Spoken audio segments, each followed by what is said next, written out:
Your dreams are bigger, bolder, and more badass than the life you're living now, but something just keeps getting in the way. Join certified coach and former therapist Diane Wingert for the Driven Woman podcast. She'll show you how to get rid of whatever is holding you back so you can stop spinning your wheels and up-level your life. Get ready to hop in and buckle up. This is the Driven Woman podcast, and we're heading for the fast lane.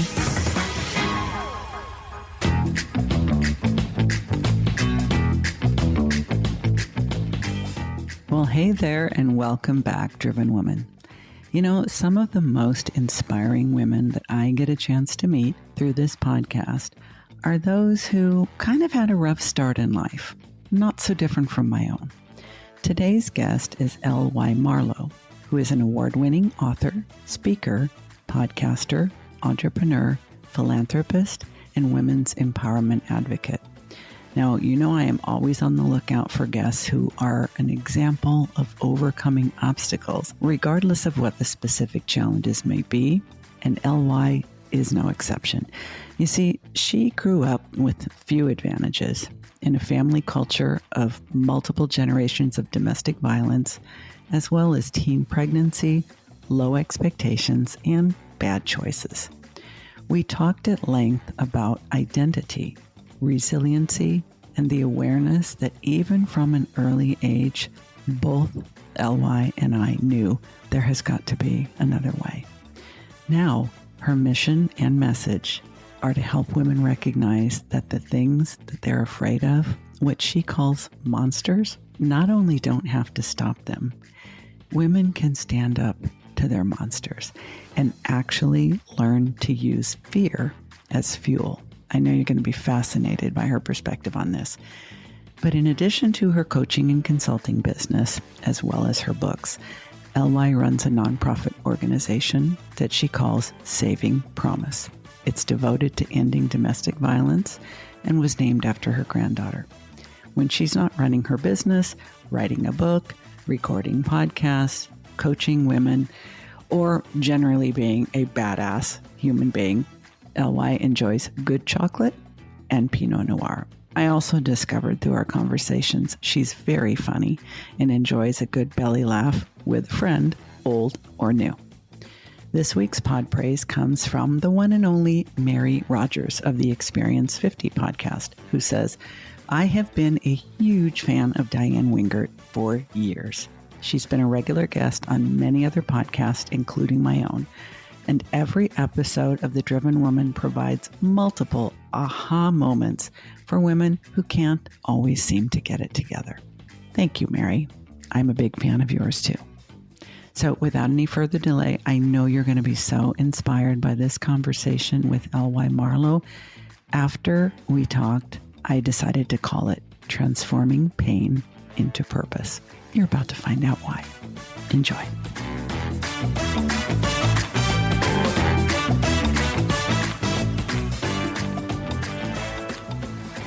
So I'm a big old nosy girl, and ever since we first connected online and scheduled this interview, I've been dying to ask you, what does LY stand for? You know, LY. So I decided I wanted to be an author because I had discovered a lump in my breast and I discovered some other serious ailments. And my doctor said to me, I'll never forget, a Chinese doctor, Dr. Lee, he sent me off to get a battery of tests. I came back to get the results. And he said, the lump isn't what's killing you, but all this other stuff. And all this other stuff was distress and the duress and trying to shatter that pink glass ceiling, right? And he said to me, change your life or change your life expectancy. Change your life or change your life expectancy. That got right to the point. Yes, I came home that Friday, Diane, and I really got still about what I wanted for my life. Because you know how we do. We chase the rat race and we're chasing and we're competing and we're doing all this stuff. And I said, what am I passionate about? And this was 20 plus years ago before passion became a thing. You read my mind. It's like, because everybody is find your passion, you know, all it's like, yeah. You like, so you're the OG in the passion department. I'm the OG. I am not ashamed to put it out there. I am from the OG. I am from the Woodstock era. Same. And so I said, well, what do I want to do? What have I always been passionate about? And I've always been passionate about writing ever since I was a little girl. I knew nothing about writing except technical writing. My background at the time, I was with IBM and, engineering, all that technical stuff. So I said, I want to be, Dr. Lee said, change my life or change my life expectancy. I'm going to write a book. So I said, okay, if I write a book, what's going to be my name? I didn't even ask myself, well, how are you going to write a book? You don't know how to write, girl. Right. You just skipped right over that just tiny little detail. And around that time, J.K. Rowling was big on the scene with the Harry Potter series. I looked her up. I stalked her like you're stalking me. Come on now. It wasn't all that.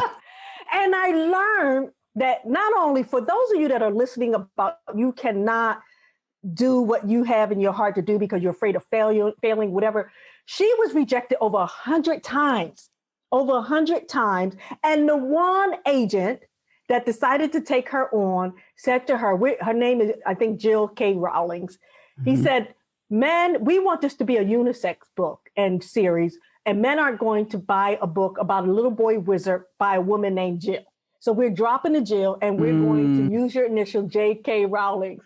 Dr. Lee said, change your life or change your life expectancy. I was like, I'm dropping the Lydia. I'm taking on LY Marlow. So it's Lydia. It's Lydia Y. Marlow. And I decided I'm going to go with LY Marlow. And that's like an ego, right? So I would show up for things and I'm like, and I still haven't stepped into it yet. I would say, they would see on my book, LY Marlow. And I'm like, and they were like, so LY. And I'm like, you can call me Lydia. And they're like, no, we like LY. That's so much more cooler. So I went with it. And it would take me years to really step into that and own it. So now we do, though. I mean, this conversation today is going to be about one of my very favorite subjects, which is why women are so afraid and how to get past it. Because we all are here for a reason. We all have a story to share. We all have a purpose and some passion. But most of us are still in the starting blocks with our shoelaces tied together. Preaching to me right now. You are so preaching to me right now because here's the thing. We are now turning the corner, hopefully, to post-COVID, right? We've been in this 18 plus months. It'd be about 2 years before we really start to see the light is flickering, but until we start to see it start to be steady. If we as women in those 2 years have not stepped into who we ought to be and who we really are, shame on you. Shame on you. You got to come out of this and you got to say, you know what? I'm LY. I am so-and-so. I am doing what I am born to do. I am stepping into what my God-given, Buddha-given, whoever you believe in, purpose, right? Whatever that is. And I'm not talking the term that everybody's using, tell your passion, embrace your purpose. I'm talking real. And I'm coming from a place of real, Diane, because during COVID, I took a year off from my nonprofit, Saving Promise, which is a national domestic violence organization inspired by 5 generations of domestic violence in my family. Yes. And it was killing me. My new Dr. Lee, no longer Dr. Lee, his name is now Dr. Wong. I don't know why I love Chinese doctors, but I do. You must like their philosophy about everything is energy. It's energy, and that's what was going to heal me. I had to take a year off because the stress of building Saving Promise had attacked every part of my body. My brain, I was diagnosed with a, thank God, benign brain tumor. I had heart issues, autoimmune, everything. And finally, Dr. Wong said, he wrote a letter to my board, literally wrote a letter to my board and said, she has to rest. She has to take time off. Don't let her work. Don't let her work. She's silly and goofy because she feels like the world's going to stop, right? That her children are not going to be able to be raised by themselves. I ain't even got no children except but one daughter. You, my friend, are a driven woman. That's why you're on the Driven Woman podcast. Now, not everything that drives us is healthy, as you discovered. Yes. But you're always going to be driven. Yes, the drive is You always have been. The drive is in me. You know what I'm learning? To drive with some boundaries. Yes, yes. Right? Yeah. try with some boundaries. Now I take something called a sabbatical Wednesday and sabbatical Sunday. Sabbatical Wednesday, I completely There is something about taking off a day in the middle of the week. See, we're always like, I'm going to take Friday off. I'm going to take Monday. But somehow it just feels like by the time you get to Friday, you got so much to get caught up on. When you take off in the middle of the week, you work 2 days and then you're off. And that Wednesday, in the middle of the day on a Wednesday, it feels like you're on vacation. You know what I love about Wednesdays this? and Sundays. No, this is fantastic. What I love about this is that when we're driven, when we're ambitious, when we have audacious goals, as both of us do, we can get so much into the momentum of what we're doing that it becomes very compulsive, almost like an addiction. And after 5 straight days of go, go, go, you don't relax on the weekend. You're still in that turbocharge. Yes. But after 2 days, it hasn't quite built up to that point where you can take that break. You can take that break. I love it. And I love it. And I do it. So if you think about Wednesdays and Sundays, so Monday and Tuesday work, Wednesday completely unplug. Thursday and Friday work. Saturday, you might dabble, but I'll go to the Starbucks or I'll go get some coffee. You know what I mean? And then Sunday, boom, another one. So now you're ready for Monday and Tuesday. Yes. How long have you been doing this? A year now. When Dr. Wong said take some time off, I took the year off. It would take me a few months to get into it. And I knew I needed to make it a habit. I was reading all kinds of books, like the guide to creating new habits and everything. Atomic Habits. Atomic Habits, yeah. Yep. Yes. And I read that Atomic Habits, and it said once you do something repeatedly, it becomes part of your thing. Now, if somebody even called me on a Wednesday, I don't even have to answer my phone, but I get pissed off. I'm like, don't be calling me. It's sabbatical Wednesday. So you have, because I call this name it and claim it. You designated, because you're a very purpose-driven person, you designated a purpose for Wednesday. So it's not just like a grab bag day, a lazy day. It has a specific purpose that you have named, claimed, designated, protected. And I think, one of my philosophies, LY, is that all behavior is habit forming, all of it. Very habit. So if you are in the habit of working until you literally make yourself sick, and 2 doctors have to tell you you are literally killing yourself, that was your habit. Now this is your addiction. It, when people refer to workaholism, they never refer to it in the way that they refer to other isms. It's almost kind of a glamorous kind of ism. But the truth is, it will kill you just as effectively as any of the other isms. It just might take longer. When I realized that this was real for me, when I was at NIH, the National Institute of Health, when you get referred to NIH. Yeah, you got some serious shit going on. Yeah. I'm laying there. No lie. You're like one for the books. One for the books, and you got tubes in your arm and they're poking around in your heart. It's time for your ass to say, stop it. Yep. Stop it. And that meant, like, my daughter's 36. I said, you know what? Figure it out. Right?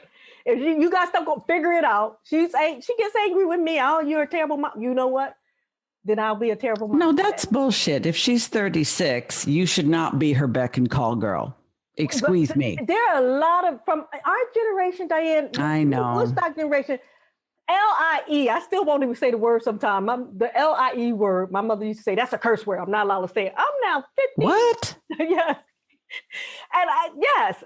But from that generation, when mama said no or whatever, you listen. Yeah. In this generation, all you had to do is give them the side eye and they're like, yes, mama. Yes, mama.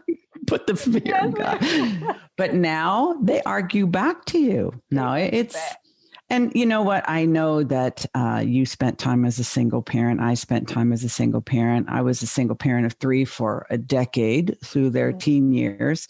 And that is not for cowards for sure.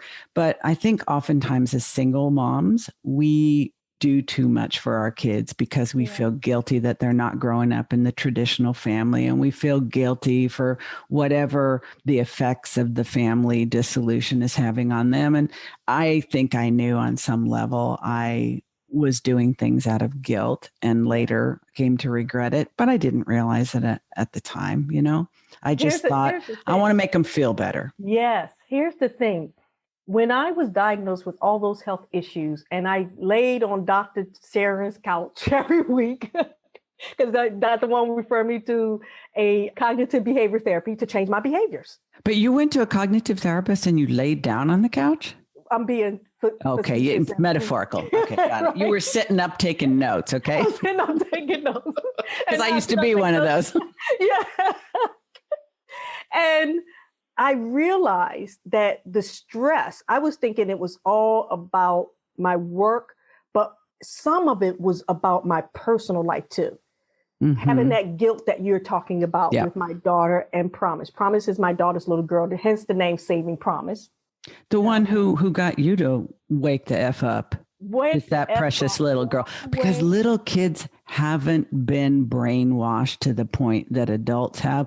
So they just speak their truth because they don't know how to do anything else. It is powerful. It is powerful. And if you recall what she said to me, she told me, don't look at the monsters. Yeah. And I would name my third book that. Yes, ma'am. Your podcast and all the thing, it's like, but it's so true because, it's like in the Bible says that, that the children shall lead them because children speak honestly, until they learn not to. But, it's interesting to me. So many things are interesting to me about your story, but one of them is that you just kept going. And you needed a doctor to tell you are literally creating a life-threatening situation for yourself. Did you not notice that? Or did you just have your foot pressed down so hard on the gas pedal that you just whizzed past all the signs that said, falling rocks and, curves ahead and all that? Were you just kind of out of touch with your body? Or how do you think it got to that point? I think it got to that point. I knew I was pushing the engine the throttle was going over 100, right? You were in the red zone on the regular. I was in the red zone, but I was someone who was very health conscious. I was eating right. I was exercising. I'm very energetic and athletic and all those things. It wasn't until I went into menopause. Oh, when yes. You go into menopause. The change of life. The change of life changes your life. Oh, yeah. And my body could not keep up at that pace anymore.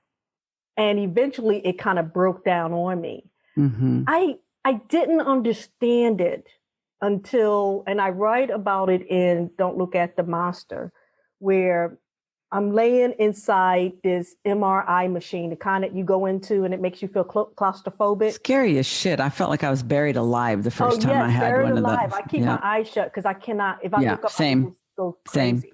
But I was laying in there with a helmet on because they were looking at my brain because there was a little tumor growing in there. Mm. And I remember thinking, what have I done to myself? Mm. What have I done to myself? And it would come to be known that the tumor that was growing was a result of a pituitary gland disorder that is responsible for, distributing all your hormones throughout your body. Mm-hmm. And it's this little thing that sits in the middle of in your brain. And it started to swell because I was running on full throttle and my body wasn't producing enough hormones and everything. And I was in menopause, so it was already declining in hormones. And so when the pituitary gland doesn't have the hormones that it needs, it starts creating its own hormones, except it's bad hormones. And then it starts to grow like a tumor in your head. But what's fascinating about this? I mean, the way you think, you have an abuse history, multiple generations of domestic violence. You, I believe had an abusive marriage as well. And most people who grow up with violence, most people who grow up with abuse, with trauma, with poverty, with all of the things that were the circumstances of your early years, develop on some level a victim mindset. Mm-hmm. They come to feel like, shit just happens to me. I got dealt a shitty hand of cards and, when bad things happen that they create, they're still a victim of it. They blame other people. They blame God. They blame their family. They blame, their skin color. They blame whatever. Mm-hmm. But they don't take responsibility. And that, like all behavior, is habit forming. But what's interesting is here you are in the MRI machine, got a helmet on. They're looking at your brain, suspecting a tumor, confirm, in fact, you are growing a tumor. And you do not think, poor me, why did this happen to me? You thought, what have I done to myself? Now, but I'm not hearing that it's in that the way we sometimes bully ourselves, sometimes blame ourselves. I'm just hearing a kind of an awakening of your awareness that what have I done in a very neutral way? And I think given your early circumstances, that's unusual. It's unusual that you have that mindset. I was a therapist for a lot of years, and I also grew up in an abusive household. And on top of that, I'm adopted. So there was a lot of stuff around that. And I noticed that most of the other kids, because most of us were adopted, most of the other kids had that victim mindset. And I didn't. And I've always been really curious about other people who came up in that same way, who take ownership, who take responsibility, who don't think bad things are happening to them. They realize they play a role. Do you remember a time when you didn't think that way and you made a change, or do you think you always were that person who owned your life? I think I always owned my life. Even Diane, when I was in a very abusive relationship, I was asking myself, what did I do to deserve this? However, I believe that there were points in my life for different reasons where I was really needing to step up and take responsibility, like with my health, right? I could in particular, I could have kept saying, well, my reason for continuing to go at the pace was, well, Mom, I'm getting that much closer. I just need to raise this much more money for Saving Promise. And if I could just do this, then, there was always another, if I could just, right? And the goalpost kept moving. The goalpost kept moving, and I kept trying to get closer to it because as soon as I get this, then I can pull back and I can take care of these things. And you probably did that in your corporate. I mean, you were very successful in corporate before you started the nonprofit and became an author and an entrepreneur, but you probably just carried over with those same habits, right? Yeah, but you know what triggered those habits? And, I grew up in poverty, domestic violence, crime, everything, you name it, I had it. I think what drove me, instead of having a victim mode, what drove me was wanting to excel beyond where I came from. That I was in that abusive relationship because I grew up in poverty and we didn't talk about this at home. And this was our normal 5 generations. So my drive was, you know what? I'm going to work and I'm going to push and I'm going to do this because I don't want to go back to that. I don't want to ever have another man put his hands on me. I don't want to ever have to answer to somebody when I don't know how I'm going to feed myself, And I never, despite growing up in poverty, I was 17 years old when I had my daughter. I never went on public assistance. I would not have that victim mindset that, you know what, I'm going to let the government take care of me and my daughter. I came out working 3 jobs because I did not want to be like the others. And so I think that can be almost just as dangerous as the victim mindset. It can't. I mean, I think you're making a really, really good point. Why is that I think sometimes what kicks us into our drive can easily become overdrive. And sometimes it's like we know where the gas pedal is. We just forget that there's also a brake and an emergency brake and the lower gears. But did you have something to prove to your family, to your neighborhood, or did you need to prove it to yourself? Or were you just so determined that this life this life that I know, I have known, everyone I am connected to knows and accepts as the norm, that's not for me. I'm going to do whatever it takes to get the hell out of there? Or did you have something to prove that you could to either you or to them? Honestly, Diane, both. Mm-hmm. I think I was the first in my immediate family to go to college. Mm-hmm. In the African-American family, skin color is an issue even in African-American community. So Yep. I was the only light one. All of my siblings were very dark. I used to be teased for being light. Yep. I was the one that when mom gave us $2, for lunch, I would take mine and I would take 50 cents and I would put the other $1.50 away and save it. So I was trying to prove that I wasn't better than you. I just wanted to be accepted like you, right? Mm. And then part of it was, I don't want my daughter to grow up like this. Now, no matter how hard I worked towards that, she eventually would become a victim of domestic violence and would become the reason for me even stepping away with her daughter, Promise, and launching the nonprofit. I remember I had moved her 3 different times to 3 different states. And the third time I moved her, she ended up in Philadelphia with my parents. And somehow he always ended up where she was. And now here he was there with her. And I get a call one night that said that he had strangled her while Promise, their 6-month-old baby girl, lay on the bed next to her. Mm. And she would hear Promise screaming and she would fight to save Promise. The next morning after I got her and Promise to safety, I wrote a letter to the only person in the world that I thought could help me. And that letter started with Dear Oprah. I would never forget. It was August. I know this story. Yep.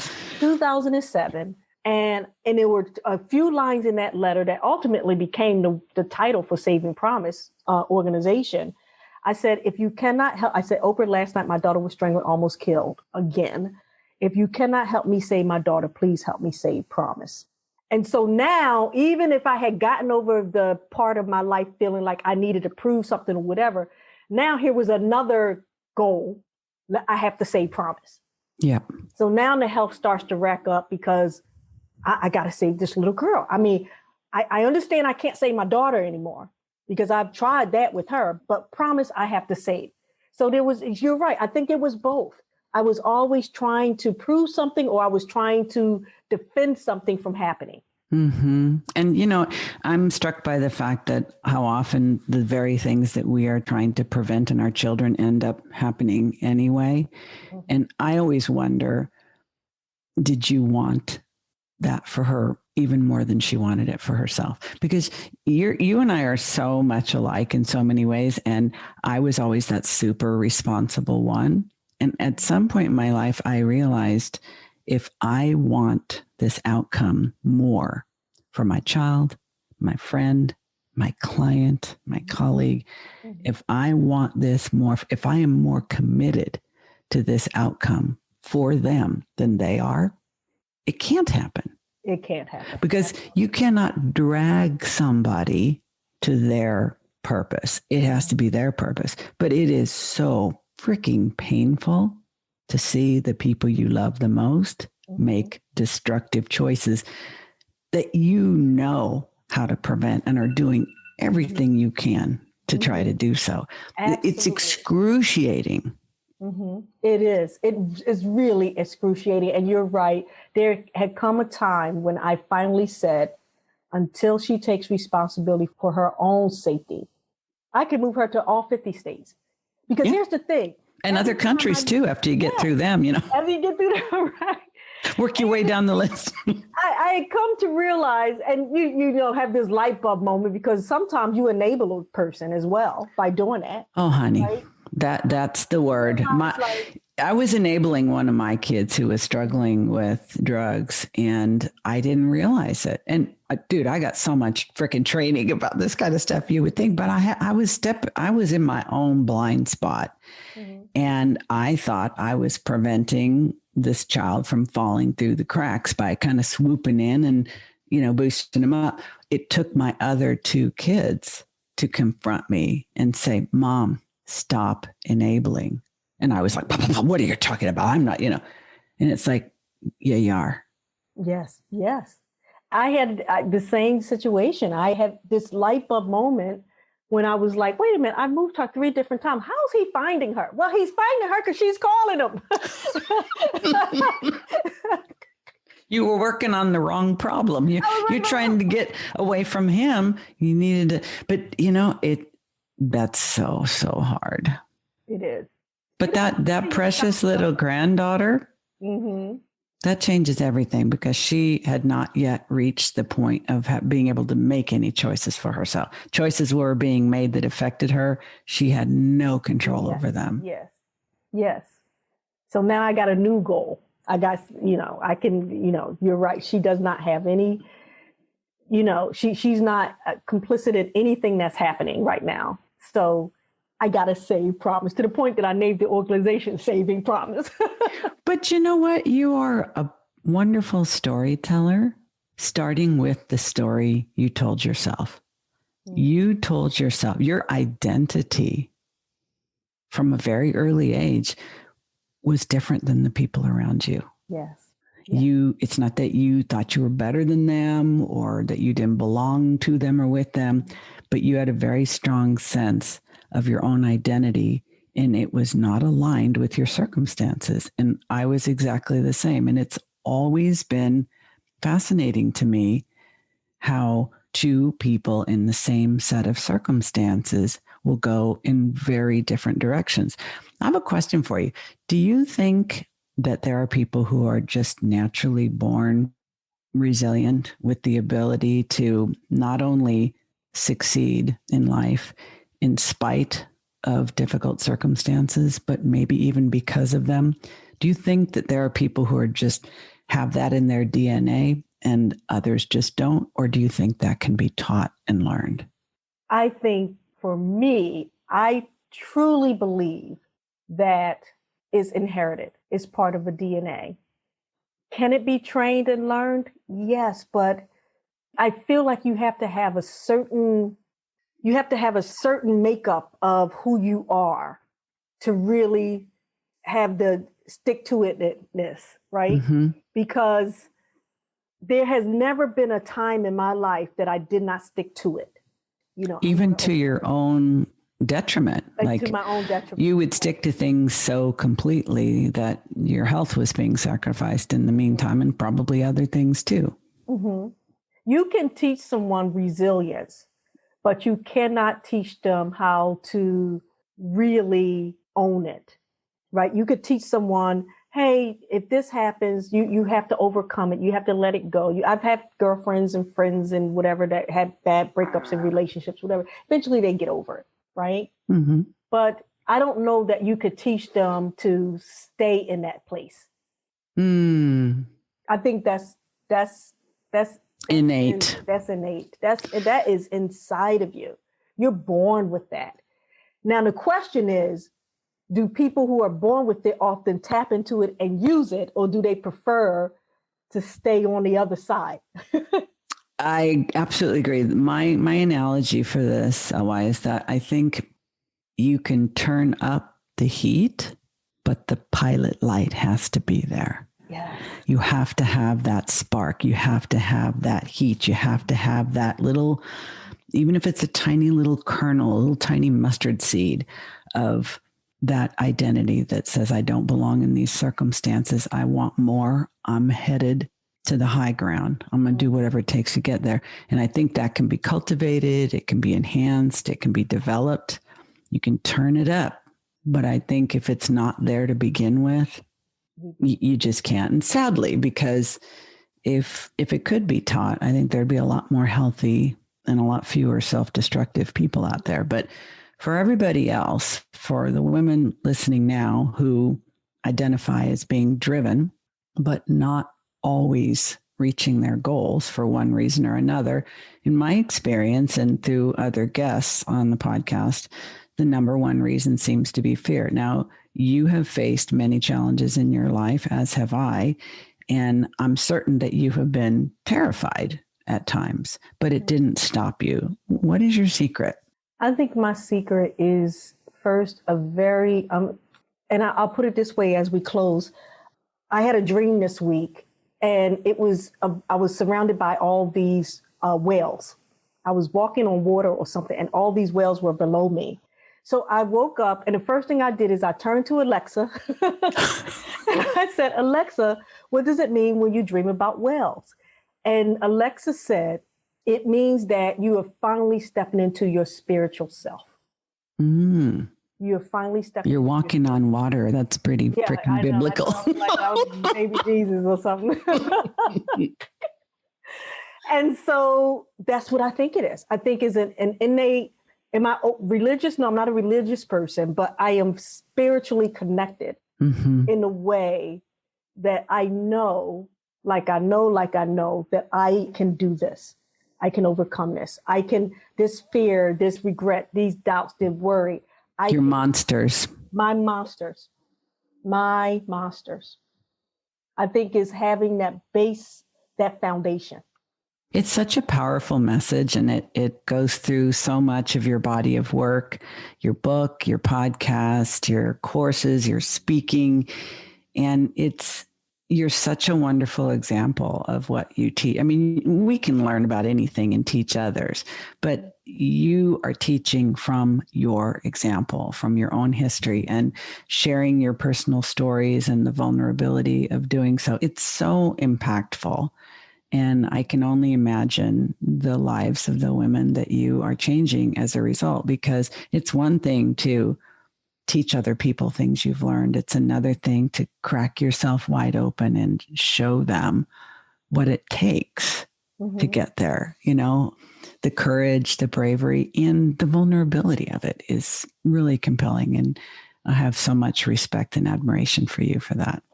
Broken Open, that book by Elizabeth Lesser. Broken Open. I love it. Yes. Broken Open, break open.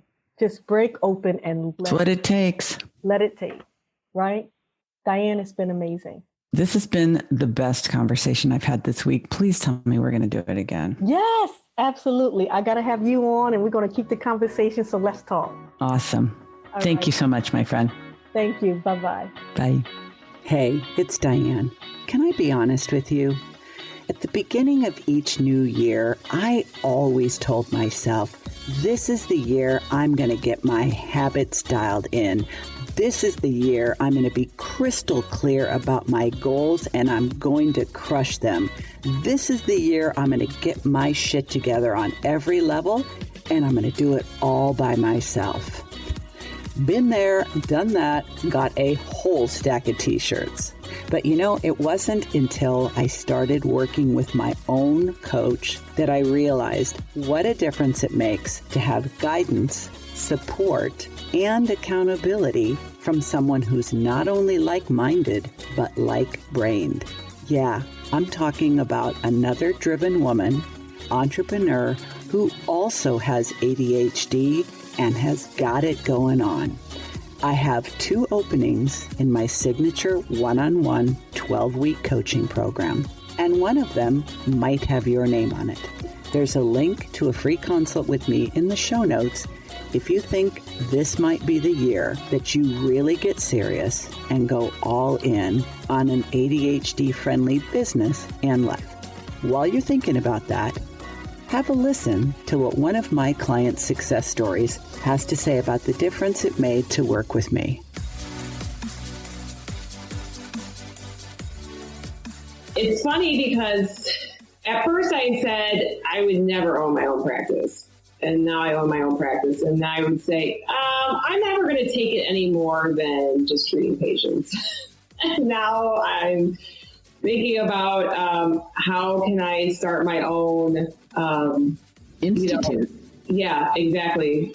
Even like training other therapists, having a certification with my name that I am, I haven't thought of the name yet, but I'm certified in this technique or whatever the case may be. And really just helping other therapists help their patients the way I help mine.